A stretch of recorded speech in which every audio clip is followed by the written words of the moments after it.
Welcome to the Banker Lamp. Please enjoy the video. In this video, I will show you how to make truffles with condensed milk and digestive biscuits. First, let's gather our simple ingredients. You'll need about 200 grams of digestive biscuits, which we'll crush finely. Next, have 100 grams of unsalted butter, melted.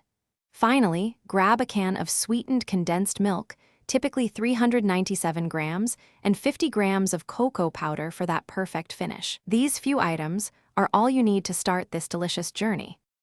Now, let's get to mixing our truffle base. Start by crushing your digestive biscuits into fine crumbs. A food processor works best for this, ensuring a smooth texture. Once crushed, transfer them to a large mixing bowl. Pour in the melted unsalted butter and mix thoroughly. Then, add the full can of sweetened condensed milk. Stir everything together until you have a thick, uniform mixture that's ready for shaping. This forms the delicious foundation of your truffles. With your mixture ready, it's time to shape those delicious truffles. Take small portions of the mixture, about 1 tablespoon each, and roll them gently between your palms to form 1-inch diameter balls. Aim for consistency and size for even chilling. Once shaped, place these delightful spheres onto a baking sheet lined with parchment paper. Then, pop them into the refrigerator for at least 2 hours. This chilling time is crucial for them to firm up perfectly.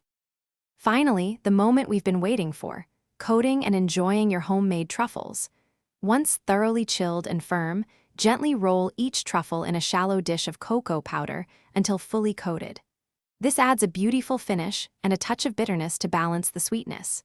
Arrange your exquisite truffles on a serving platter and prepare to impress. They're perfect for any occasion or a delightful treat for yourself. Don't forget to check the description for a link to the Owala water bottle and other great deals. Thanks for watching. If this was helpful, leave a like and consider subscribing. See you next time.